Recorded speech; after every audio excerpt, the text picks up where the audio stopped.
So, hello there and welcome to my first video on my new bike and also with a new camera.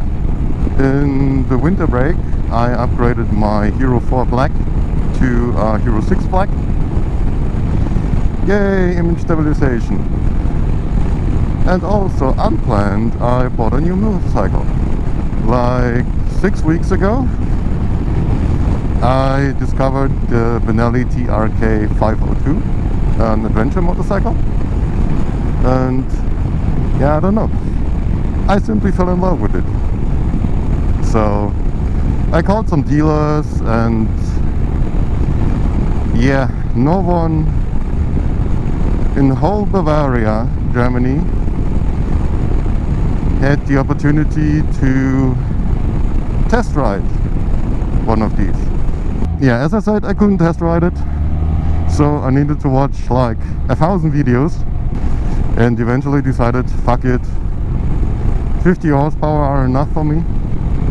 I used to drive a CBF 600 with 77 horsepower and the horsepower weight ratio was the only thing that I was worried about if I like it. But yeah, as I said, after 160 kilometers I don't feel the weight. Maybe because a CVF with full gasoline is also 220 kilogram. I'm used to heavy bikes, so I already have a little bit of a feeling for it and I quite like it. I'm very happy right now. Yeah, just a little bit facts for me, because I'm not the typical adventure rider. So I'm not really interested in driving off-road. At the beginning of 30 years. It's not the typical age for adventure riders. But I feel like in Western Europe, especially at the German front where BMW is way too massive on the market, there are like nobody on YouTube besides two what I've seen who are even riding a Benelli TRK. And I think because most of the German market are a little bit too, I don't know. If you look around for Benelli bikes in Germany, most of them are comments like, oh, fucking Chinese bikes, all this bullshit. And I think this is so stupid, because there are a lot of bikes who got manufactured in China right now. Even some BMWs. Okay, it's just the engine as far as I know, but there are even companies like KTM who have very, very, very close relationships with China, and it's not all bad. I mean, Benelli they have tradition, they have history, they can't afford to go for China and have the most crappiest bullshits. In the Asian market like India or even European markets like Spain and Portugal, the Benelli TRK is an insanely loved bike. I mean, the only reference I have is Yamaha MT-07 I drove for my motorcycle license and my Honda CVF 600. But I really, everything I've seen from the Benelli right now, quality wise, I can't see anything shit about this bike. Everything feels great, it looks great.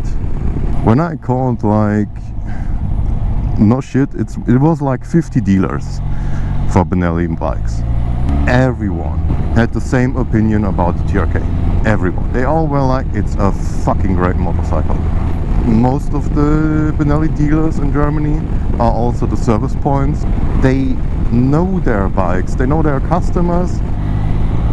Like, everyone had the same opinions about the reliability. And all of this convinced me to buy it, even without driving it. I think the engine is like everyone says. It's for an A2 license bike. With that weight, it's powerful enough for everything. And by the way, I don't know if you can hear it, I just have a simple microphone attached to my GoPro, but the sound of the Benelli for a 500cc, it's insane.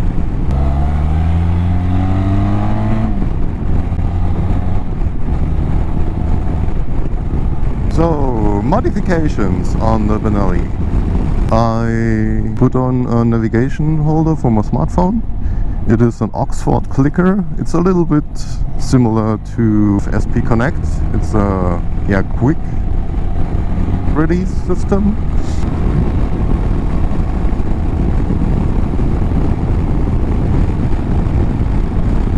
The one thing I really need to say about the driving comfort of the TRK, it comes with Pirelli Angel ST stock tires, and they feel insanely good on the street. The suspension with the tires together feels so balanced. I feel safe, I feel comfortable, I have a very nice feedback. Like I said, in comparison to my Honda CBF, I trust this bike more. So everyone knows a Honda CBF was the all-rounder. If you just want a simple, not that expensive motorcycle, a Honda CBF 18 years ago, or between 10 and 18 years ago, was the motorcycle to go. They were very well balanced all-rounders. They had good brakes, they had a nice engine, the suspension was mostly okay. The Benelli it feels so well. Yeah, I have some problems with the weight when I stand and need to move around like in the garage, but I think you can get used to it. One thing don't really like, so the rear brake to me feels too much. I still feel it's too weak, especially if I'm at the entrance of my garage. If I don't really step hard on it, it's not enough resistance to keep the bike on point. It starts rolling, and I don't like that. If this doesn't change, I really need to tell my dealer at the 1,000-kilometer inspection. He needs to go after this. I don't like this. I have some problems to get the bike into neutral, especially if it moves a little bit. So I hope this will get better, the engine gets more kilometers on it and everything is a little bit more fluent. I'm gonna turn here.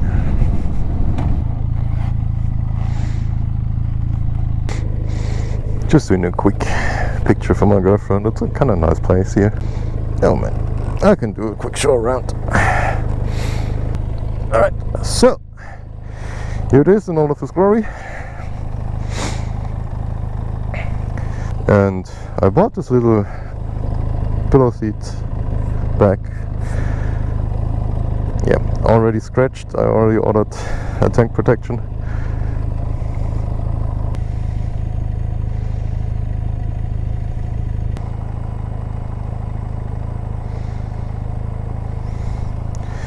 A little bit of Instagram.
one thing I really could decide from this first bit longer trip, I really want to buy a windscreen spoiler, because it seems like I'm exactly that height. If I just stack like this, no wind at all. This, well, yeah. If I buy a little spoiler, I think I will be fine. I don't really want to change the full windscreen right now, because yeah, when I order a little spoiler from AliExpress or something, it costs like 10-15 euros, and I can see if it's really working for me, and if it is, I still can buy a Buick windscreen or something later on that looks a little bit cleaner than this windscreen spoilers.